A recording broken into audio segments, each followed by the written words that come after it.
November 27, 1941, Fort Meade, Maryland. Lieutenant Colonel Andrew Davis Bruce closed the final report from the Louisiana maneuvers with a mixture of alarm and determination. The exercise had exposed a catastrophic weakness in American defenses. German-style armored attacks had repeatedly broken through American lines, with defending anti-tank units overwhelmed and bypassed. The hastily mounted 75mm guns on M3 half-tracks had proven woefully inadequate against concentrated armor attacks. Bruce knew America needed something revolutionary, not just evolutionary improvements to existing designs. Through his office window, Bruce could see engineers mounting another anti-tank gun on a truck chassis, another improvised solution that would fail against German blitzkrieg tactics. He envisioned something entirely different.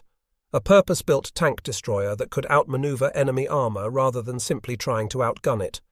A vehicle faster than any tank, carrying enough firepower to kill enemy armor, but deliberately built light to achieve unprecedented mobility.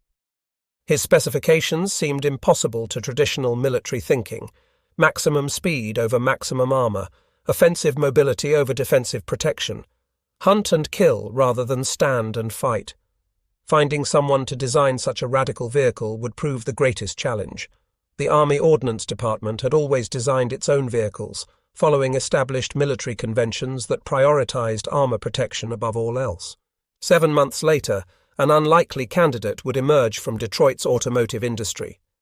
Harley Earl, the 58-year-old head of General Motors' Art and Color section, had already revolutionized automotive design. His Buick Y-Job, America's first concept car, had introduced streamlining, hidden headlights, and electric windows to an amazed public. Now, with America thrust into war after Pearl Harbor, the military would approach this civilian designer with Bruce's seemingly impossible requirements. The Army officers who reviewed Earl's concepts saw only impossibility. His proposed vehicle violated every principle of traditional tank design: minimal armor that wouldn't stop anti-tank rifles, an open-topped turret that exposed the crew, automotive components where military-grade equipment was expected. Yet Earl understood something these military professionals didn't fully grasp. In his years designing cars, he had learned that speed and reliability mattered more than theoretical capabilities. A vehicle that could maintain high speed over rough terrain was more valuable than one with impressive armor that moved like a turtle. What none of them knew was that this meeting would trigger the most unlikely transformation in American military history. The civilian car designer's repeatedly rejected vision would become the most successful tank destroyer of World War II, achieving a combat record that would stun military analysts for generations.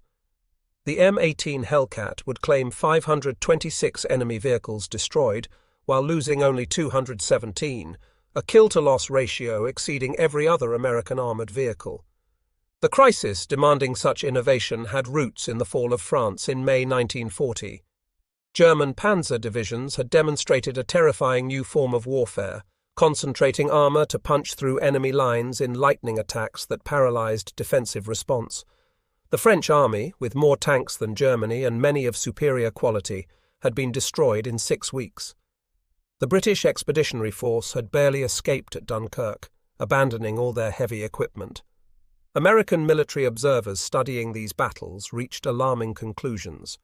Traditional anti-tank defenses, with guns distributed along the front line, couldn't stop concentrated armor attacks.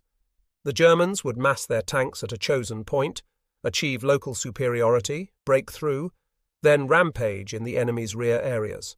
Static defense had failed catastrophically. In April 1941, Army Chief of Staff George C. Marshall convened a conference on anti-tank warfare. The immediate consensus was that mobile anti-tank units were needed, capable of racing to meet German-style armor attacks wherever they developed. But the conference stalled on which branch should control these units. Infantry saw it as defensive. Cavalry claimed it as mobile response. Artillery argued they had the heavy guns. The armor branch surprisingly didn't want control, feeling anti-tank work contradicted their offensive mission. Marshall cut through the bureaucratic knot by declaring the issue important enough for a new combined arms approach.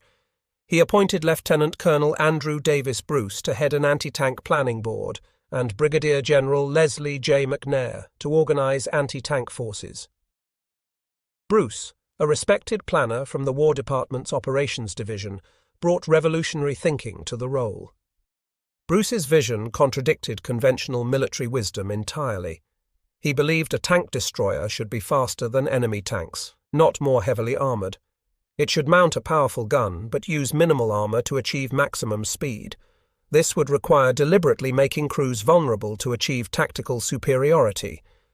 His specifications seemed to violate common sense, asking men to fight German tanks in vehicles that rifle bullets could penetrate. The Louisiana maneuvers of September 1941 provided the first test of these theories. 9 provisional anti-tank battalions participated, equipped with towed 37mm guns and 75mm guns mounted on half-tracks. The results were mixed, but encouraging enough that on November 27th, Marshall ordered establishment of a tank destroyer tactical and firing center at Fort Hood, Texas, under Bruce's command, with activation of 53 tank destroyer battalions.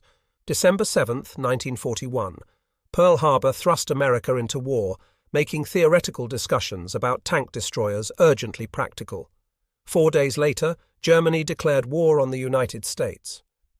The nation that had ranked 18th in military power in 1939 now faced the armies that had conquered most of Europe and were driving toward Moscow.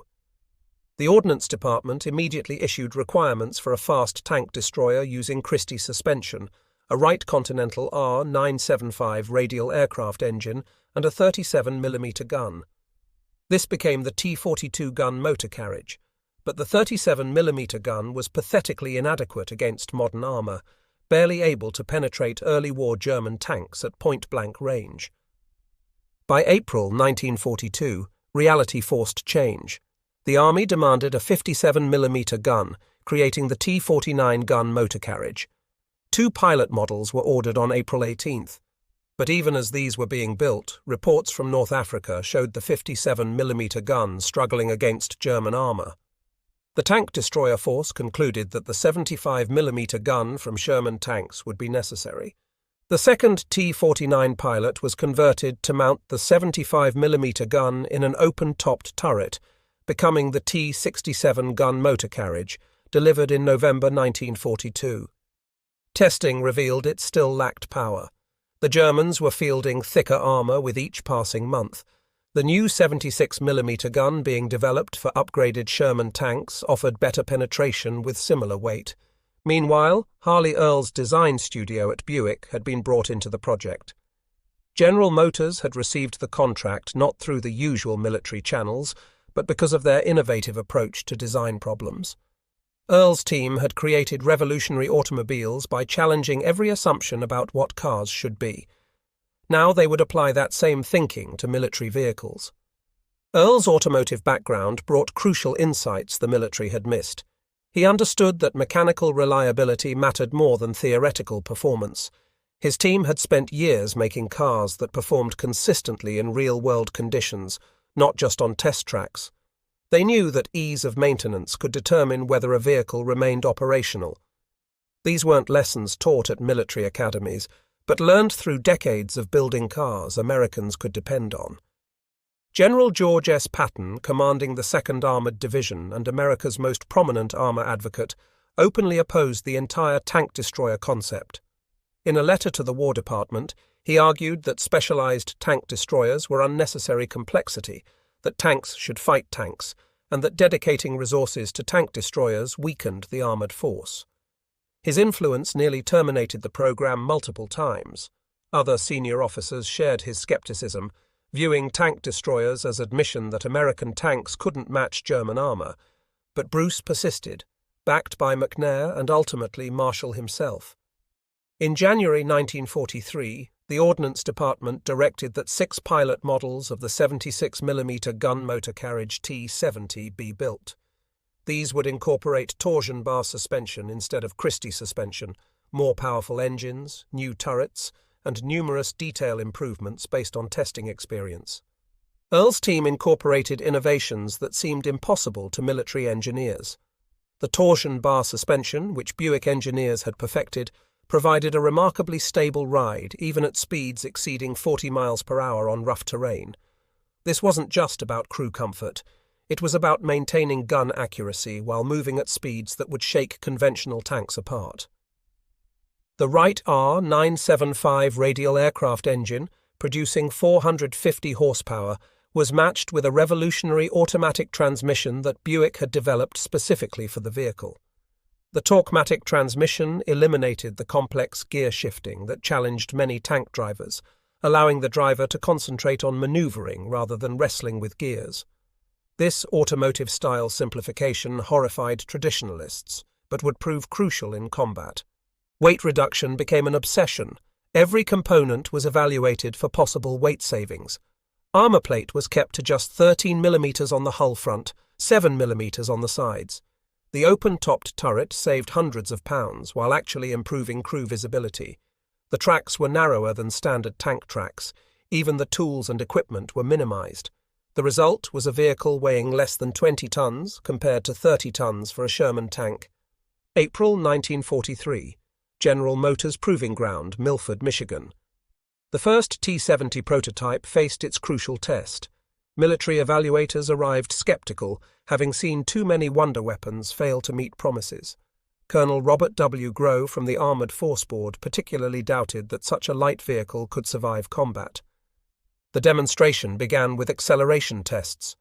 The driver pushed the accelerator, and the 9-cylinder radial engine roared to life. The T-70 leaped forward with acceleration that stunned observers accustomed to lumbering tanks. The speedometer climbed rapidly, 20, 30, 40, 50, reaching 60 miles per hour on level ground. More impressive was its cross-country performance. On terrain that would limit a Sherman tank to 25 miles per hour, the T-70 maintained 40. But speed meant nothing if the gun couldn't kill enemy tanks. The 76mm gun, identical to that being mounted on upgraded Shermans, proved remarkably accurate even at high speed. The stable suspension platform allowed gunners to engage targets while moving, something nearly impossible in contemporary tanks.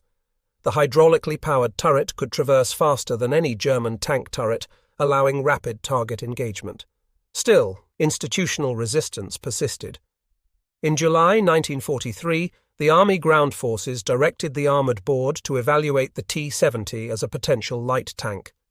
This reflected ongoing confusion about the vehicle's role. Was it a tank destroyer, a light tank, or something entirely new? In January 1944, the board rejected it for the light tank role, claiming insufficient armour and secondary armament. Traditional thinking still dominated, despite mounting evidence of the design's potential. Production had already begun at Buick's Flint, Michigan plant in July 1943, even before official standardization. The urgency of war couldn't wait for bureaucratic approval. The vehicle received its famous nickname from Buick's publicity department, which called it the Hellcat. Earl's design studio even created a logo featuring a black cat biting tank treads with the motto, "Seek, Strike, Destroy." This emblem would become the symbol of America's tank destroyer force. The first production run revealed both successes and problems. Vehicles with serial numbers below 685 experienced transmission difficulties requiring factory modification. The shock absorbers proved inadequate for the vehicle's speed, requiring heavier-duty replacements. But these were solvable problems, not fundamental flaws. Buick's engineers, accustomed to rapid design iteration from automotive production, quickly implemented fixes. Peak production reached 267 vehicles in November 1943, with Buick's assembly lines demonstrating their automotive efficiency. Workers, many of them women who had never built military vehicles before, assembled Hellcats with the same precision they had once built luxury cars. The production lines that had created LaSalles and Roadmasters now produced tank destroyers. Dorothy Henderson, a line supervisor at Buick, recalled the intensity of that period. "We knew these weren't just vehicles. They were lifelines for our boys overseas. Every weld had to be perfect, every bolt properly torqued. We'd get letters from tank destroyer crews thanking us, telling us how the Hellcat's speed had saved their lives. That made every 16-hour shift worthwhile." Spring 1944. The moment of truth arrived as 5 pre-production T-70s were sent to Italy for combat testing. The 894th Tank Destroyer Battalion received 3 vehicles, deploying them in the reconnaissance company at Anzio. The 601st Tank Destroyer Battalion received 2 vehicles. Initial combat reports were mixed but encouraging. Captain Thomas Evans of the 894th reported, "The speed is extraordinary. We can be in position before the Germans know we're there. But the thin armour worries the men. They've seen what 88mm shells do to Shermans. How can we survive with a quarter of that protection?" The answer came through experience. Crews discovered the Hellcat's speed allowed them to control engagements completely. They could appear where Germans didn't expect, strike from unanticipated positions, and disappear before enemy turrets could traverse to their location. Speed became their armour, mobility their protection. The 704th Tank Destroyer Battalion became the first unit to train extensively on the Hellcat. Despite requiring several improvements based on their recommendations, the 704th achieved what official records called a superlative testing record. Their experience would prove invaluable when they became the first battalion to take Hellcats into major combat. July 1944. The Allied invasion of Normandy had succeeded, but the breakout from the beachhead proved difficult. General Omar Bradley, commanding the 1st U.S. Army, had initially refused the M18 tanks when offered them, preferring the more heavily armoured M10 tank destroyer. But Patton, now commanding the 3rd Army despite his earlier opposition to tank destroyers, accepted 3 battalions of Hellcats, the 603rd, 704th and 705th. The irony wasn't lost on observers. The general who had most vehemently opposed tank destroyers now commanded more Hellcat battalions than any other American commander. Perhaps his appreciation for speed and aggressive action overcame his doctrinal objections, or perhaps he simply needed every weapon available for the upcoming breakout operation. Operation Cobra launched on July 25, 1944. As Allied bombers pulverized German positions, Patton's 3rd Army prepared to exploit the breakthrough. The Hellcats would finally face their designed purpose, racing through gaps in enemy lines to destroy German armour attempting to contain the breakout. But initial employment disappointed tank destroyer advocates. Instead of massed battalions hunting enemy armour, Hellcats were parcelled out to infantry divisions for direct fire support. They destroyed pillboxes, machine gun nests and anti-tank guns, tasks any tank could perform. The specialised hunters were being used as conventional support weapons. This changed dramatically on September 19, 1944, near the small French town of Arracourt. The battle that would validate Earl's design philosophy began in thick morning fog along the Moselle River. The German 5th Panzer Army had assembled a powerful counterattack force to destroy Patton's spearhead and throw the Americans back across the Moselle. At 6:45 that morning, Lieutenant Edwin Leiper led 4 M18 Hellcats of the 704th Tank Destroyer Battalion toward the high ground near Rejections-la-Petite. The fog was so thick visibility was limited to 30 feet. Suddenly, through the mist, the long barrel of a German tank gun appeared directly ahead. The next 5 minutes would become legendary in tank destroyer history.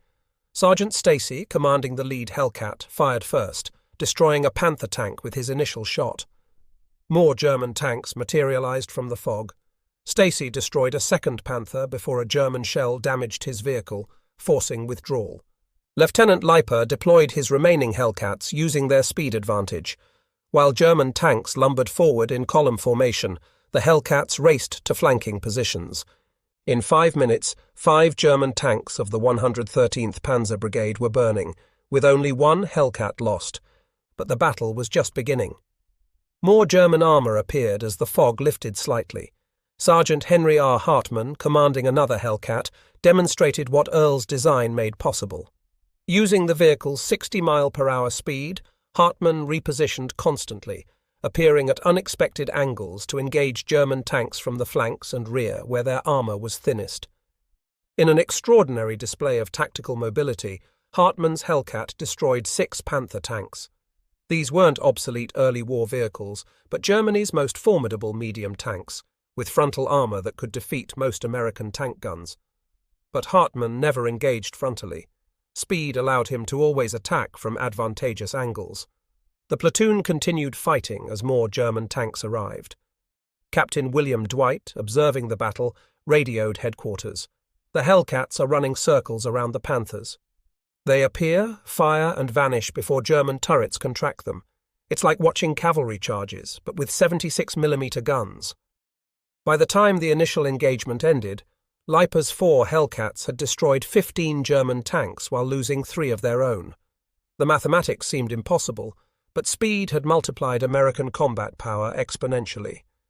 The Hellcats could respond to multiple threats, racing from one engagement to another while German tanks laboriously attempted to maneuver in the difficult terrain.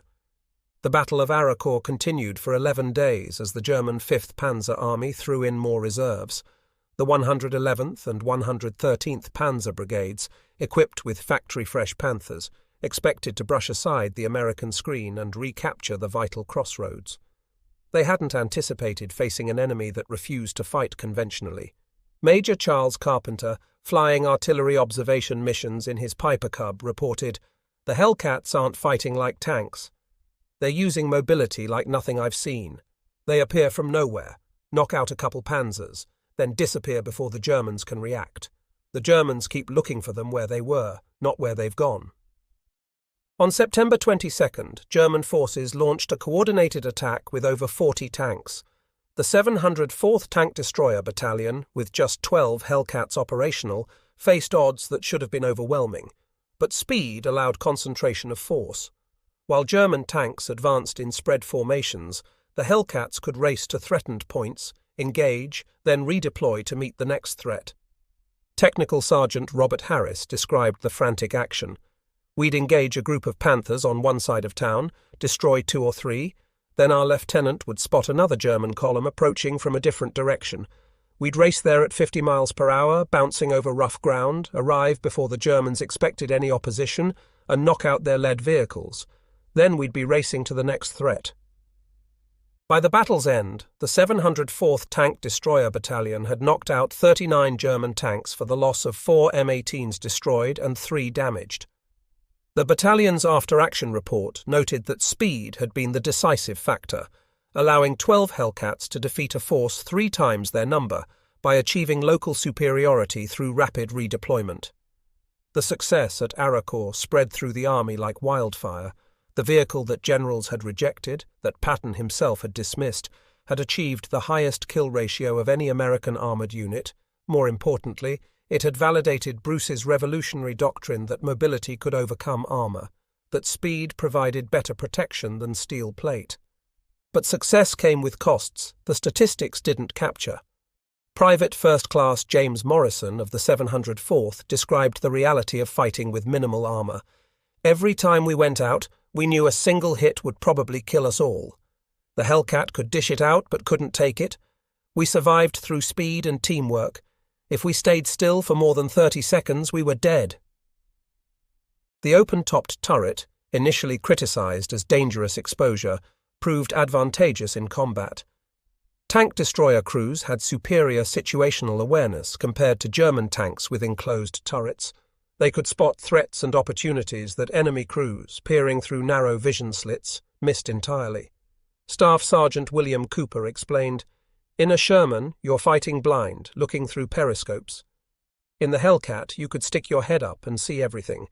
Yeah, you were exposed to snipers and artillery, but you could see German tanks trying to flank you, spot hidden anti-tank guns, notice infantry with Panzerfausts.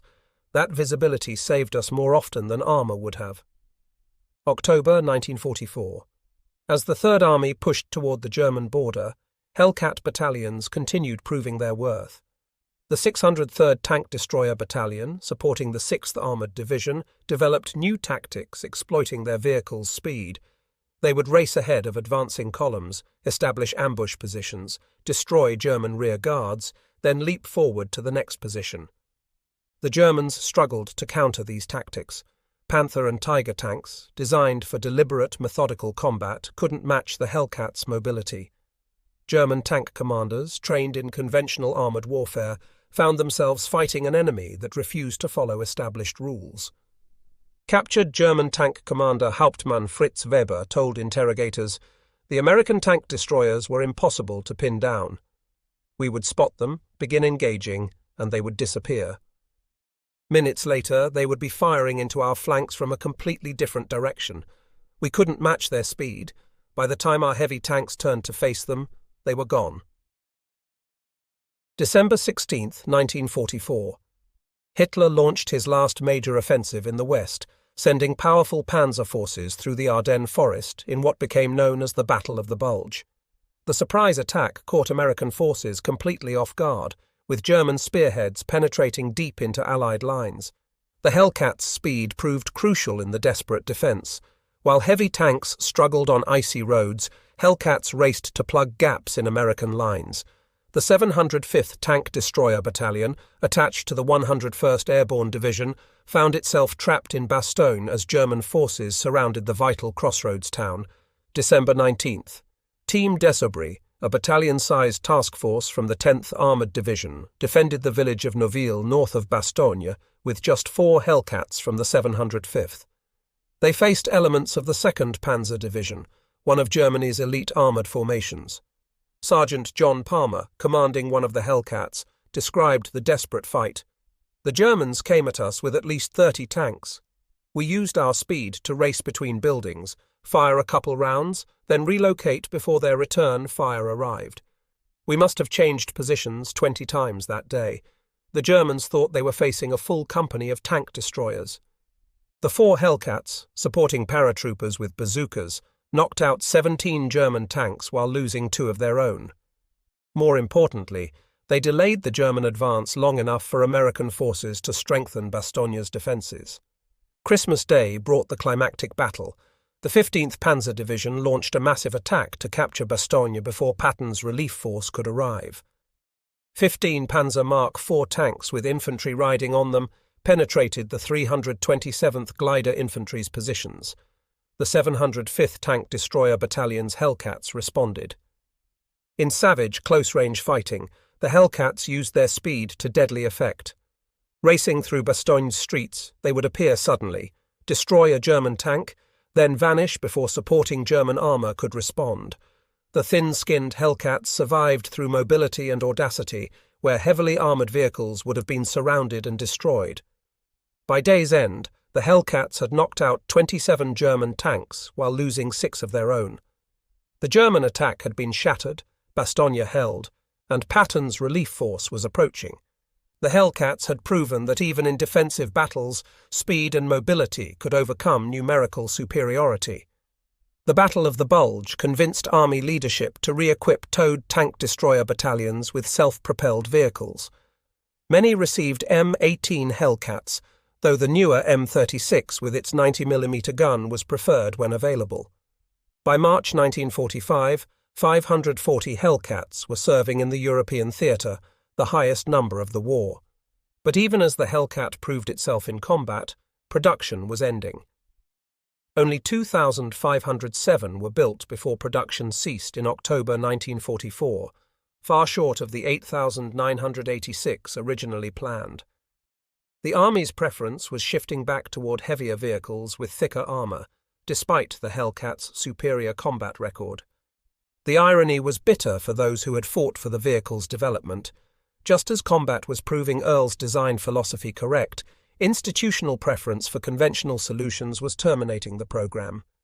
The revolution in armoured warfare that Bruce and Earl had initiated was being abandoned even as it succeeded spectacularly on the battlefield.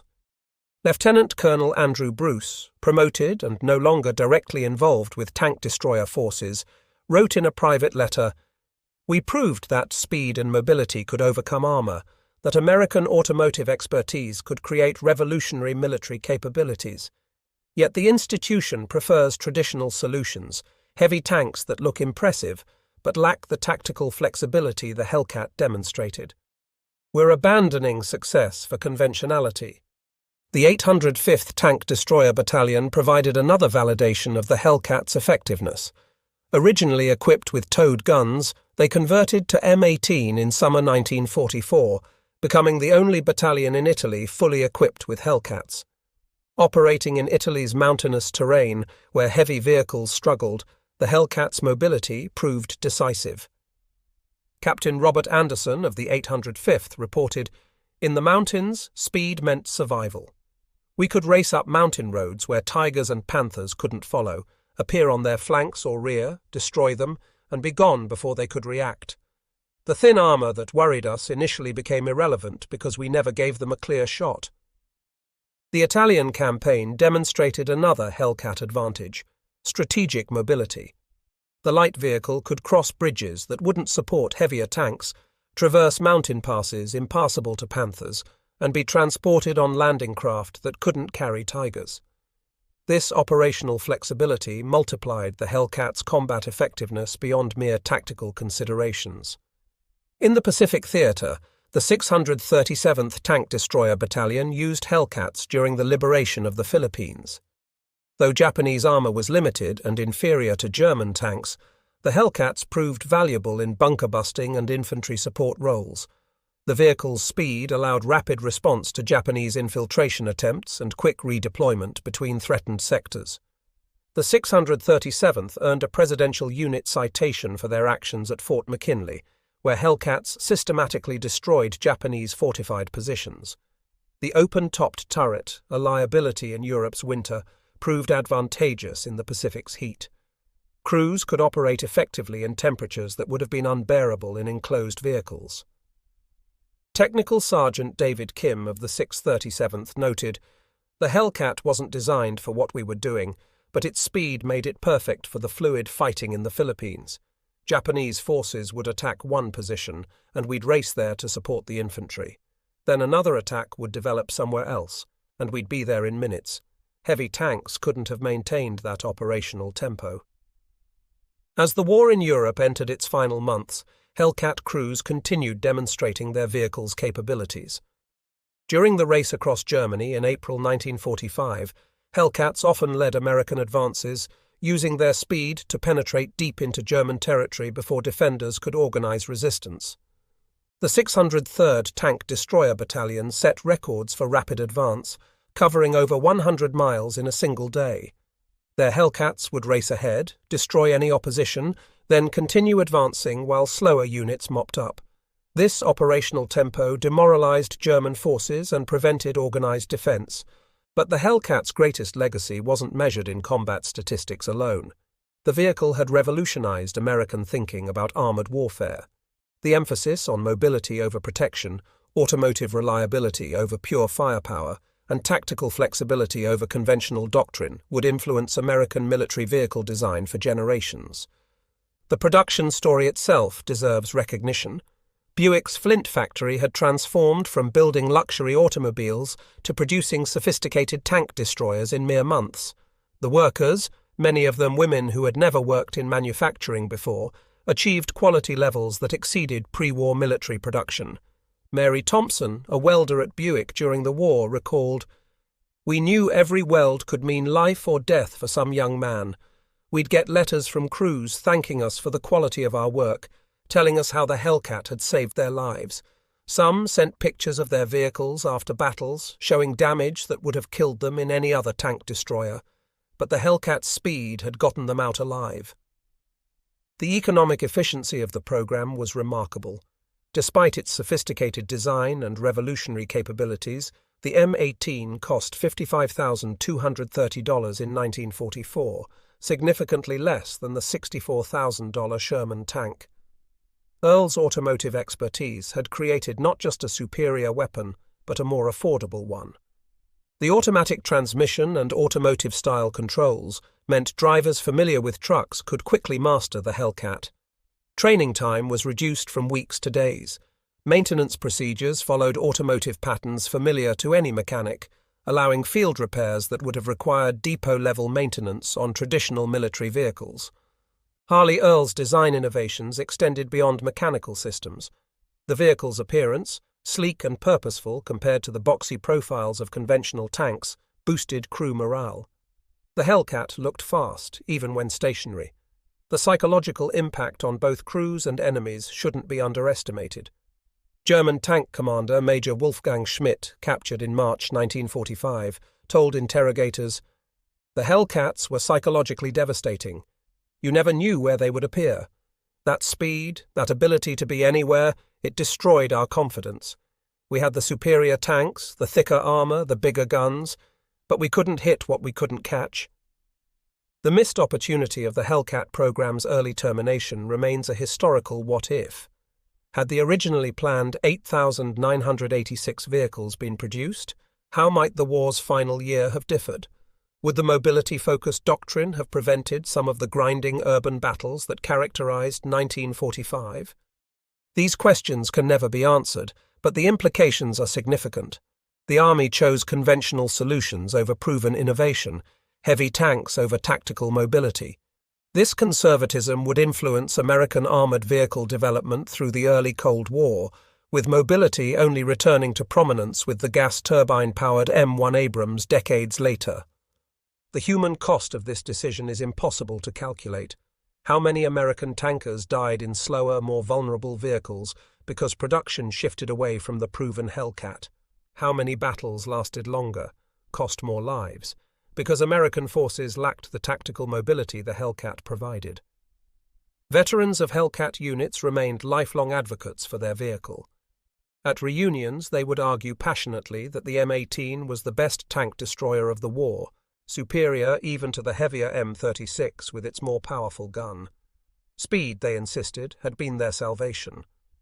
Master Sergeant James Patterson, who served with the 704th from Normandy to Germany, explained at a 1985 reunion, "People talk about the Tiger's 88mm gun, the Panther's sloped armor, but we had something better. We had speed. We could choose when and where to fight. We could break off engagement when overwhelmed. We could pursue when the enemy retreated.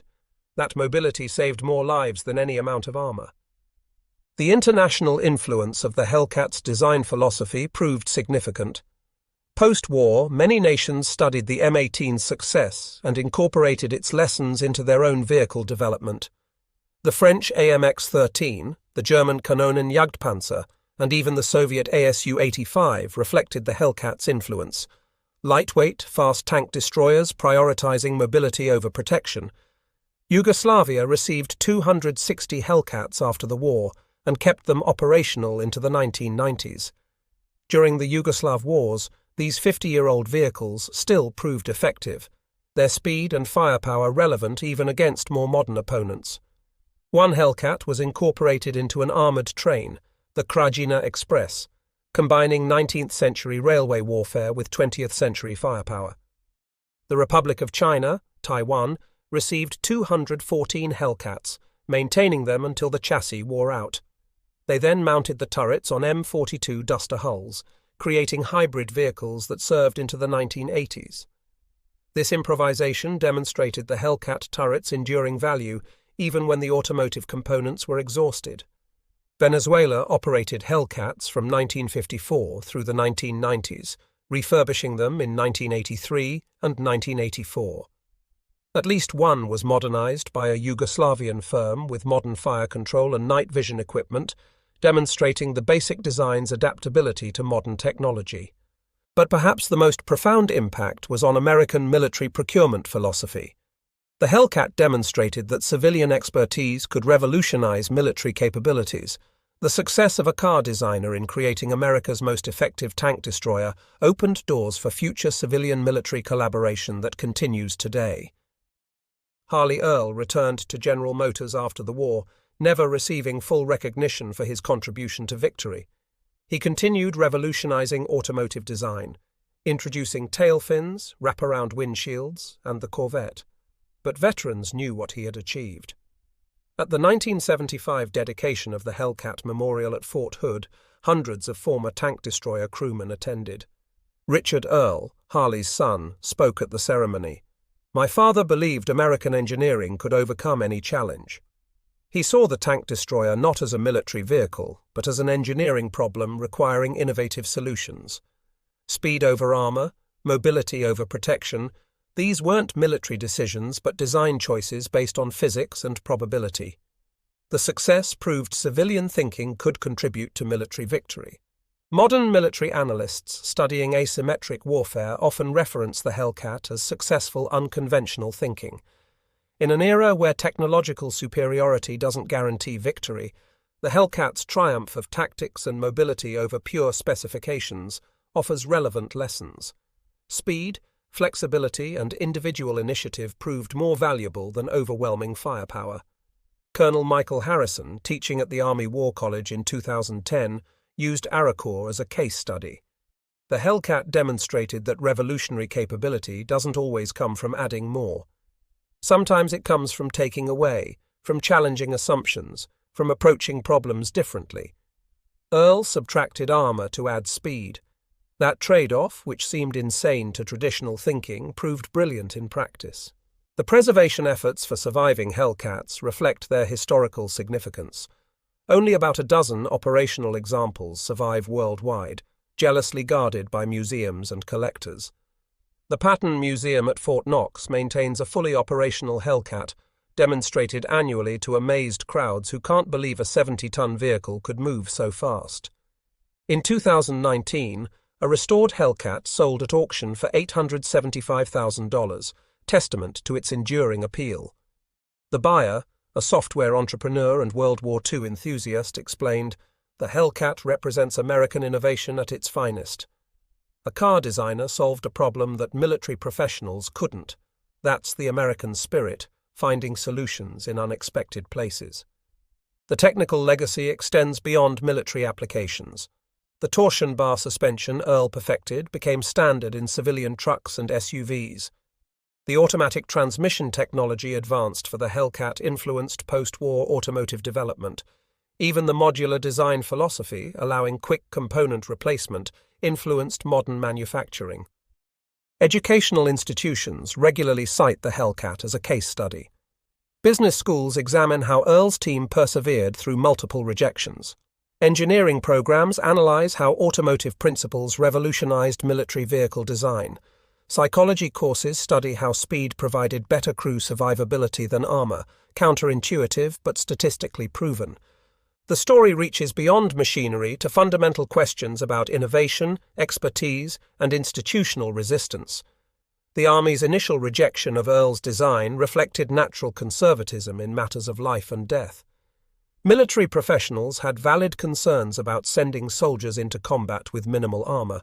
Their resistance wasn't irrational, but based on historical experience where armor meant survival. Yet Earl's outsider perspective allowed him to see what institutional thinking obscured. His automotive background brought crucial insights about reliability, maintainability, and production efficiency.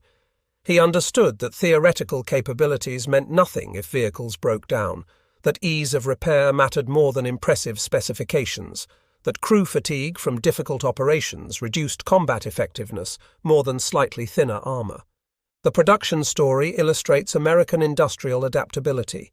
Buick's factory transformed from building luxury cars to tank destroyers almost overnight.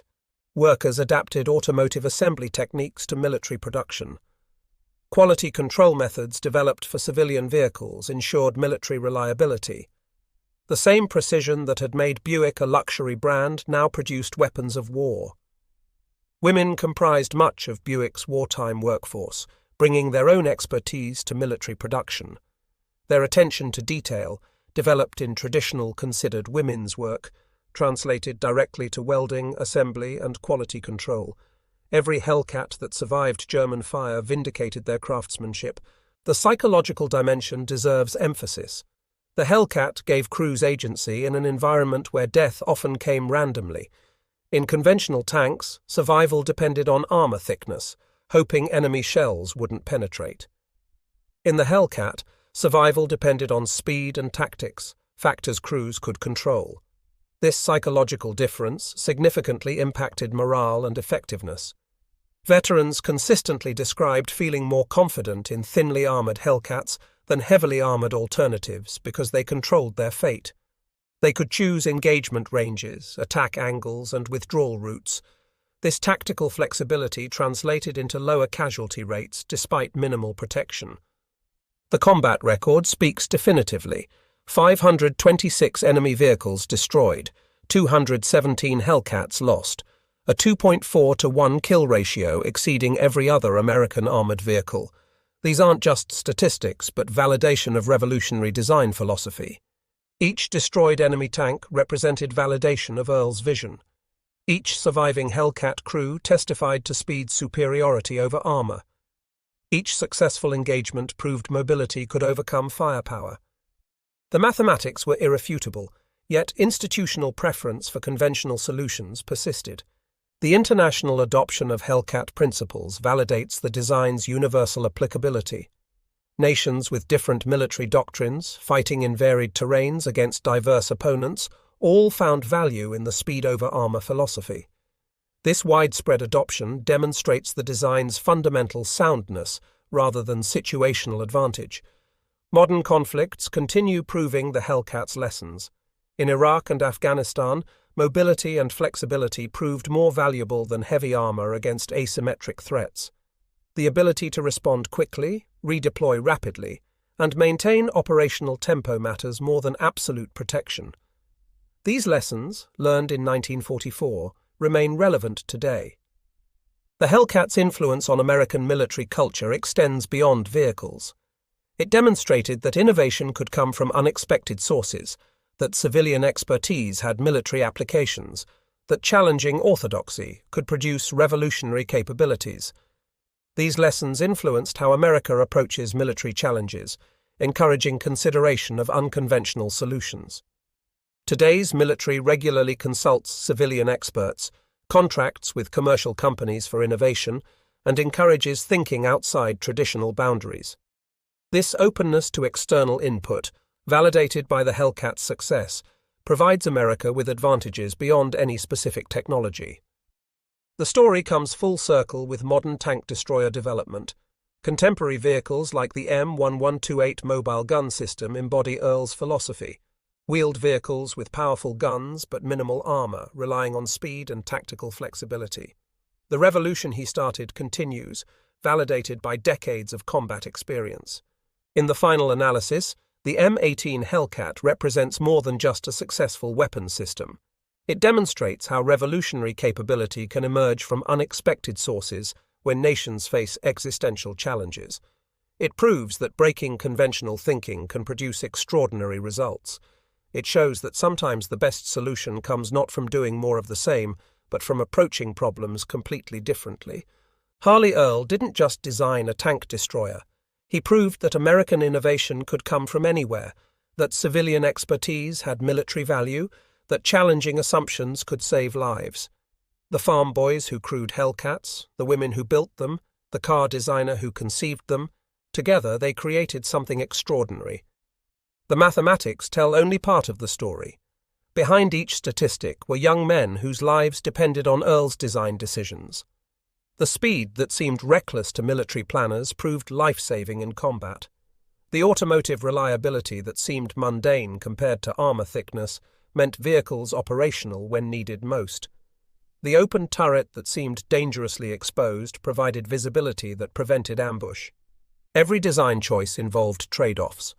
Earl chose speed over armor, mobility over firepower, reliability over complexity. These choices, revolutionary when made, proved correct in combat. The validation came not from theoretical analysis, but from the ultimate laboratory, battle against determined enemies with superior equipment.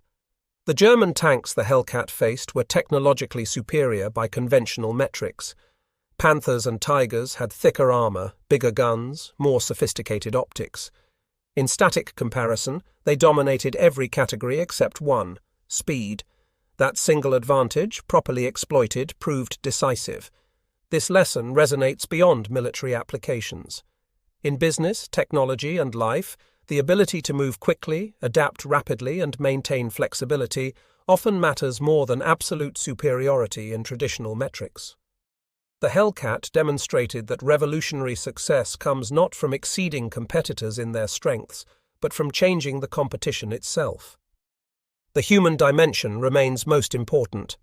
Young Americans, many just out of high school, mastered these revolutionary vehicles and defeated veteran German crews in superior tanks.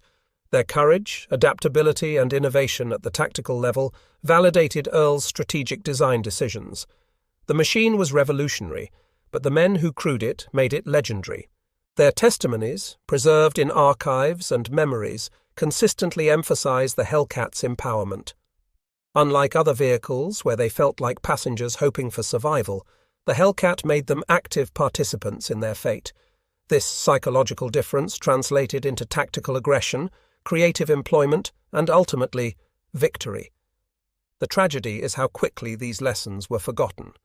Post-war American tank development initially emphasized armor and firepower over mobility. Only with the gas turbine-powered M1 Abrams did speed return to prominence in American armored vehicle design. The decades between represent missed opportunities and unnecessary casualties. Yet the Hellcat's legacy endures. In military academies, engineering schools, and business programs worldwide, the story of a car designer's rejected vision becoming America's most successful tank destroyer inspires new generations to challenge conventional thinking, pursue revolutionary solutions, and persist through institutional resistance. The M18 Hellcat emerged from rejection to become legend, from civilian imagination to military triumph, from impossible dream to combat reality. In that transformation lies inspiration for anyone facing seemingly insurmountable challenges. When conventional thinking fails, unconventional solutions from unexpected sources might provide breakthrough success.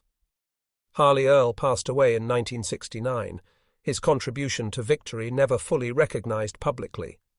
But in maintenance shops where mechanics work on military vehicles, in design studios where engineers challenge assumptions, in classrooms where students study innovation, his legacy continues. He didn't just design a successful tank destroyer, he proved that revolutionary capability could come from anywhere when free people contribute their expertise to their nation's challenges. The final testament comes from those who survived because of his design. At the last reunion of the 704th Tank Destroyer Battalion in 2018, 93-year-old former Staff Sergeant Robert Williams provided the closing thoughts. "That Hellcat saved my life more times than I can count. Not with thick armor, but with speed. Not with a bigger gun, but with mobility. Harley Earl never wore a uniform, never heard a shot fired in anger. But he understood something all the generals missed. In war, like in life, speed kills. The ability to be where the enemy doesn't expect, to strike before they're ready, to escape when overwhelmed. That's better than all the armor ever forged." The room fell silent, then erupted in agreement. These men had lived the transformation from skepticism to vindication. They had proven that revolutionary innovation could overcome traditional limitations. They had shown that sometimes the best answer comes from the most unexpected source.